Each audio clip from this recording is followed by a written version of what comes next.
कोई भी पुरानी गाड़ी लाइए, 5,000 रुपए का एडिशनल वैल्यू पाइए 5,000 रुपए के मानसून ऑफर के साथ। दिए गए नंबर पर संपर्क करें। हरिगंज और मुगट थाने के सामने शोरूम पर संपर्क भी कर सकते हैं। दोस्तों नमस्कार, इस समय हम खंडवा के प्रसिद्ध डॉक्टर मलिकेन पटेल के सामने बैठे हुए हैं। बार बार इनको लेकर खबरें चल रही हैं, बहुत सारे लोगों के कई सवाल आते हैं। हालांकि ये पर्सनल है, पर्सनल लाइफ सबकी होती है, सबके घर में अपनी अपनी पर्सनल लाइफ है, लेकिन क्योंकि ये डॉक्टर हैं, हाई प्रोफाइल हैं और इनका बहुत नाम है, और जो इनकी पत्नी हैं डॉक्टर रूपलता पटेल, वो भी हाई प्रोफाइल हैं, उनका भी नाम है। दोनों दंपत्ति थे और अब इनकी लाइफ में काफ़ी डिस्प्यूट चल रहा है, बार बार थाने में बात पहुंच रही है। चीज़ें पर्सनल है, पर क्योंकि बार बार चीज़ें बाहर आ रही हैं तो ऐसे में बहुत सारे लोगों के कई सवाल थे और डॉक्टर साहब की भी इच्छा थी कि वो अपनी बात एक बार सबके सामने रखना चाहते हैं। डॉक्टर साहब, जो अभी रिसेंट मामला हुआ उस दिन जो है डॉक्टर मैडम जो हैं वो आई और विवाद हुआ, वो थाने पहुंची, उन्होंने एलिगेशन लगाए। आखिर उस दिन हुआ क्या था? देखिए क्या है, पिछले 4 महीने पहले मैंने मेरी वाइफ से अलग होने का निर्णय लिया था। मैंने कोर्ट में डाइवोर्स का केस भी फाइल किया और उसके बाद से फिर मैं अलग रह रहा हूँ। मेरा एक अपना अलग घर है जहाँ पे मैं अलग से रहता हूँ, और मैं इस बीच से डॉक्टर रूपलता से किसी प्रकार से संपर्क में नहीं हूँ। लेकिन क्या है, मेरा क्लिनिक के अंदर एक चैम्बर में डॉक्टर रूपलता अपना क्लिनिक विगत 15-16 साल से चला रही है।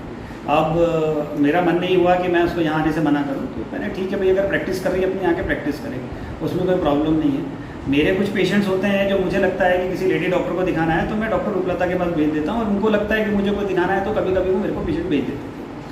उस दिन डॉक्टर रूपलता कहीं जाने वाली थी बाहर, और उन्होंने मेरे को इनडायरेक्टली कुछ दिनों पहले इशारा किया था कि मैं कहीं बाहर जाऊँगी, और मैं अपना खाना खा रहा था और मेरे साथ जो एक लेडी बैठी थी अमरीन जी, वो मेरे पास आई, बैठी।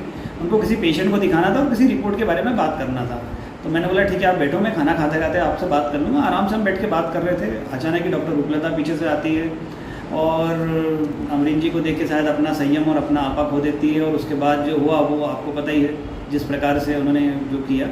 उसमें वीडियो में सब कुछ क्लियर है कि मैंने किसी प्रकार का किसी प्रकार का उनके ऊपर किसी प्रकार का कुछ नहीं किया। हाँ ज़रूर चिल्लाया ज़रूर, क्योंकि एक नॉर्मल रिएक्शन होता है आदमी का कि ये क्या कर रहे हो, ये क्या पागलपन है, और क्लिनिक पे ऐसी बेवकूफ़ी क्यों करना, इतना बोला। इसके बाद तो कुछ भी नहीं हुआ। उसके बाद ये गई, उन्होंने पुलिस में कंप्लेंट करी, मीडिया को अपनी ब्रीफिंग दी, और जब मैंने अपना वीडियो जारी किया, जस्ट बिकॉज कि मैं अपना स्टेटमेंट उस समय नहीं देना चाहता था, मुझे लगा कि उस समय स्टेटमेंट देना ठीक नहीं होगा और बात अननेसेसरी बढ़ेगी, शायद डॉक्टर रूपलता कुछ समझ जाए और इन सब चीज़ों को ना करे, लेकिन वो ना समझी में उन्होंने अपने संयम होते उन्होंने जो हरकत करी, उसके बाद मुझे भी अपना वीडियो जारी करना पड़ा। और वीडियो में आपने सबने देखा है कि मैं तो बैठ के सुकून से खाना खा रहा था और बात कर रहा था। बार बार झगड़े हो क्यों रहे हैं? वो चाहती क्या है, आप क्या चाहते हैं? बहुत पर्सनल है सब। ये कहानी शुरू होती है 4-5 साल पहले से। 4-5 साल पहले से ही हमारे बीच में, दोनों के बीच में डिस्प्यूट्स थे। लेकिन बीइंग आप एक सोसाइटी में रहते हो, एक सोशल आपका स्टेटस है, आपकी सोशल लाइफ भी है, तो आप मालूम है साथ में ही जाते हो सब जगह, तो लोगों को नज़र नहीं आता।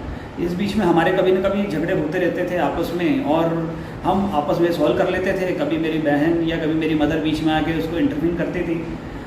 बीच में कुछ ऐसे झगड़े भी हुए कि जब मैंने चाहा कि इनके परिवार वाले आएँ और इनके परिवार वाले आके बीच में बैठ के पूरी बात करें, लेकिन मैंने बार बार निवेदन करने के बावजूद भी ना तो इनके ब्रदर, ना तो इनकी, क्योंकि माता जी की इनकी डेथ जो है कोविड में हुई थी, और वो भी खंडवा आई थी मेरे से इलाज करवाने के लिए।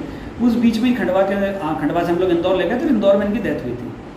तो बड़े भाई हैं इनकी छोटी बहन, इनकी बहन है, इनकी बड़ी बहन है, तो इनको जब भी मैसेज करो ये कोई रिप्लाई नहीं देता था या किसी प्रकार से कोई इन्वॉल्वमेंट नहीं दिखाता था।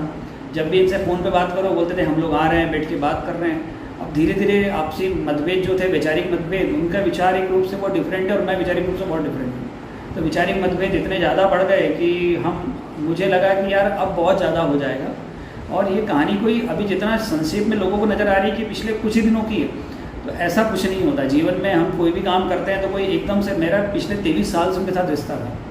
23 साल का रिश्ता कोई भी आदमी 1 दिन 2 दिन के अंदर ख़त्म नहीं करता, उसके लिए एक लंबी कहानी होती है। तो पिछले विगत 5 सालों से मेरे बीच में, रूपलता के बीच में कुछ प्रॉब्लम्स थे जो हम आपस में सॉल्व तो कर रहे थे, लेकिन कहीं ना कहीं वो सॉल्व नहीं हो पा रहे थे। मैं कहीं ना कहीं अंदर से बहुत स्ट्रेस में था, तनाव में था, मैं शायद खुश नहीं था रिश्ते के साथ में। मुझे लगता था कि मैं शायद ये रिश्ता मात्र जी रहा हूँ और बेईमानी कर रहा हूँ। और मुझे लगता था उस बेईमान मतलब हम जब किसी को छलावा दे के जिए वो कोई मतलब नहीं है रिश्ते में। और इसलिए मैंने वो उस रिश्ते से अलग होने के लिए सबसे पहले डॉक्टर उपलता को 3 बार समझाया, 3 बार डाइवोर्स के लिए ऑफ़र किया। डाइवोर्स के ऑफ़र के साथ में मैंने इनको मालूम है 3 बार इनके परिवार वालों को भी बोला, इनको ही बोला। 3 बार मैंने मेरे पास तो व्हाट्सअप चैट्स भी है जो मैंने इनको भेजे थे, इनसे मेरी चैट भी हुई थी परिवार के सदस्यों से।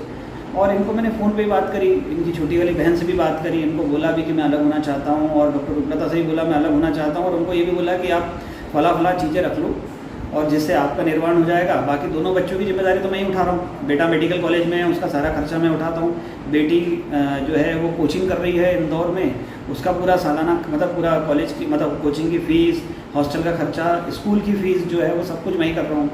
पापा का प्यार, पापा का प्यार पापा का प्यार तो बिल्कुल है दोनों बच्चों के साथ में। मैं बराबर दोनों बच्चों से जाके महीना 1.5 महीने में, दोनों बच्चे इंदौर में हैं तो यहाँ से मेरा भी आना जाना, जो बीइंग डॉक्टर मेरे लिए निकलना मुश्किल होता है, लेकिन 2 महीने के अंदर मैं मालूम है एक बार राउंड लगाता हूँ, दोनों से जाके एक दिन मिलता हूँ, बेटे से मिलता हूँ, फिर उज्जैन जाता हूँ, बेटे के साथ रहता हूँ, फिर खंडवा इंदौर आके बेटी से बात करता हूँ। अभी विगत 1.5 महीने पहले बेटी से मिल के आया था और उसके साथ मैंने घूम के खाना वाना भी खाया साथ में जाके।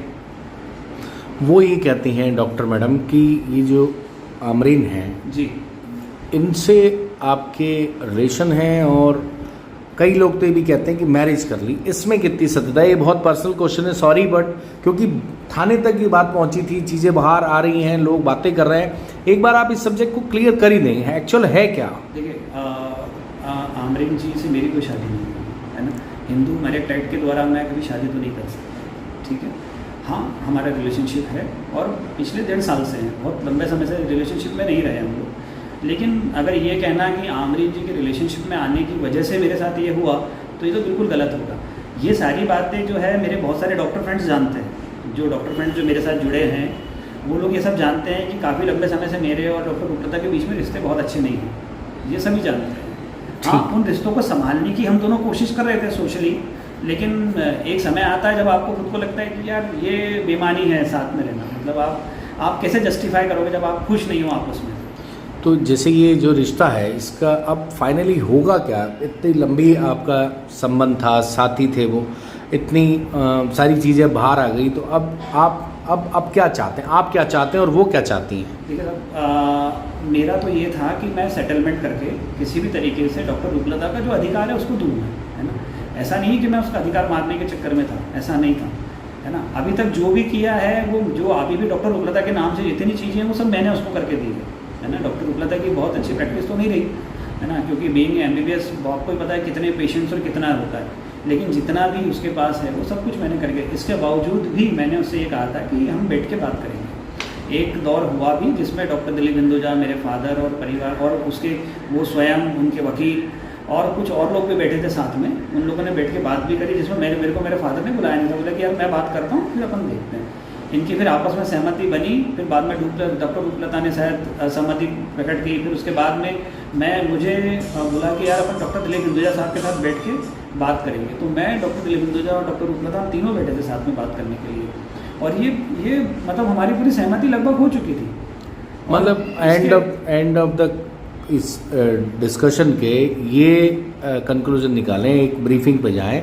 आप और वो 23 साल से रह रहे थे, आपके 2 बच्चे हैं, बच्चों की आप देखरेख कर रहे हैं, आपने डॉक्टर मैडम को फुल सपोर्ट किया, पर वैचारिक मतभेद होने के चलते पिछले कई सालों से आपके बीच में कहीं ना कहीं घर के अंदर विवाद होते रहे जो बाहर नहीं आए। आपने कई बार उनके साथ बैठ के प्रयास किया फैमिली के साथ कि इसको सॉल्व करते हैं, बट जब फाइनली नहीं हुआ तो फिर आज जो उनकी बहनें, उनके ब्रदर जो सोशल मीडिया पे मेरे खिलाफ जिस प्रकार की बातें कर रहे हैं, और आपको पता भी नहीं होगा कि इन्होंने मालूम है खंडवा IMA में भी एक ग्रुप बनाया था, बाइकॉट डॉक्टर मलिकेंद्र, इनकी सिस्टर ने। अच्छा। तो मेरा ये उनकी सिस्टर से सवाल पूछना है कि पिछले विगत 4-5 साल से जब मैं बार बार आपसे निवेदन करता कि आप लोग आओ, आप लोग बैठो, आप लोग बात करो, इनकी भाभी है, इनके भैया है, सबसे बात करी मैंने, कोई भी नहीं आया। जो लोग सोशल मीडिया पर मेरे पे प्रश्न पूछ रहे हैं, क्या वो मेरी जगह बैठ के देख सकते हैं कि भाई एक डॉक्टर की ज़िंदगी कितनी मुश्किल है। मैं अपनी ज़िंदगी को, एक डॉक्टर की ज़िंदगी को एक पारिवारिक तनाव के साथ कितनी मुश्किल से मैं अपनी ज़िंदगी को जी रहा था, लेकिन कभी मैंने अपने प्रोफेशन में आगे पीछे नहीं हुआ। तो मेरी भी ज़िंदगी थी, मुझे भी अपनी जिम्मेदारियाँ थी, मैं भी अपने बच्चों की तरफ ध्यान दे रहा था। बेटे का एडमिशन करवाया मैंने मेडिकल कॉलेज में, कैसे करवाया वो मुझे पता है, बेटी का किस तरीके से एजुकेशन चल रहा है वो मुझे पता है। सब चीज़ें आसान थोड़ी ना आज के डेट में आपके लिए। दुख होता है, कोशिश तो करता हूँ, दुख कोशिश होता तो करता हूँ। दुख होता है। लोग बिना जाने मेरे बारे में अनर्गल बातें कर रहे हैं, सोशल मीडिया पे डाल रहे हैं, है ना। आप पहले समझिए, देखिए वैचारिक मतभेद तो होंगे और जो, लेकिन झूठी ज़िंदगी जीना मेरी समझ से बाहर कि मैं कैसे उसके साथ एक झूठी ज़िंदगी जीऊँ जब मैं बहुत कुछ उससे मानसिक रूप से अलग हो चुका। हम साथ में भी थे लेकिन हम साथ में नहीं भी थे। मतलब कंक्लूजन ही निकालें कि अब बड़ा मुश्किल है इकट्ठे रहना। हाँ, इकट्ठा रहना तो बहुत मुश्किल है, लेकिन अभी भी मैं चाहता था कि मेरा अंत तक टिल अभी जो आखिरी किस्सा हुआ तब तक मेरा ये था कि हम कैसे भी करके बैठ के सेटलमेंट करके मैं उसके लिए जो कर सकता हूँ वो करने की बहुत इच्छा थी मेरी। लेकिन अब जो हुआ है उसके बाद अब जो मालूम है कोर्ट डिसाइड करे वो सही, क्योंकि अब बहुत ज़्यादा हो गया। दुख होता है 23 साल का रिश्ता। बहुत ज़्यादा। मेरे को जब निर्णय मैंने लिया था तो मेरे लिए बहुत समय लगा, मुझे कम से कम साल भर लगा ये समझने में कि मुझे क्या करना चाहिए क्या नहीं करना चाहिए। बहुत साल लगा मुझे, साल भर लगा मुझे, बहुत मेंटली परेशान रहा मैं साल भर। और मतलब कैसे बताऊँ कि मैं कोई बच्चा तो हूँ नहीं। मैंने जब निर्णय लिया तो बहुत सोच के लिया था निर्णय, बहुत सोच समझ के। मतलब मैं उसको खुश नहीं रख पा रहा था क्योंकि मैं भी खुश नहीं था अंदर से। तो जब आप स्वयं खुश नहीं हो, किसी को खुश नहीं रख सकते, तो आप उस रिश्ते को कैसे जी सकते हो? केवल मात्र एक समाज को दिखाने के लिए, परिवार को दिखाने के लिए, लोगों को दिखाने के लिए रिश्ता रखने से कोई मतलब तो है नहीं ना कि भाई आप सबको सेटिस्फाई कर रहे हो। अल्टीमेटली आप ही दुखी हो अंदर से, आप उस रिश्ते को जी नहीं पा रहे हो। और ये सबको पता था, मेरे दोनों बच्चों को पता था कि हमारे बीच में प्रॉब्लम्स है, मेरे माता पिता को पता था, मेरी बहनों को पता था, उसके परिवार वालों को भी पता था कि हमारे बीच में प्रॉब्लम्स है। लेकिन कभी भी उनके परिवार नहीं आए। जबकि उसकी माता जी मेरे पे इतना प्यार करती थी कि कोविड के समय वो बीमार थी दिल्ली में, और कम से कम 7-8 दिन दिल्ली में बीमार रहने के बाद वहाँ पे जब उनको एडमिट करने की बात आई तो बोले नहीं मैं खंडवा जाऊँगी, मलिक केंद्र के पास ही जाऊँगी, वही मेरा इलाज करवाएंगे, वही मेरे को ठीक कर सकते हैं। तो वो खंडवा आई, और अनफॉर्चुनेटली हम जब वो आई तब तक उनके लंग्स काफ़ी डैमेज हो चुके थे। फिर भी हम उसी रात को इंदौर लेके गए, उनको चौथराम में एडमिट करा। चौथे 5वें दिन उनकी असामयिक मृत्यु हो गई, वो अलग बात है। लेकिन वो मुझसे बहुत प्यार लगाव करते थे, उनके फादर भी मेरे से बहुत लगाव करते थे।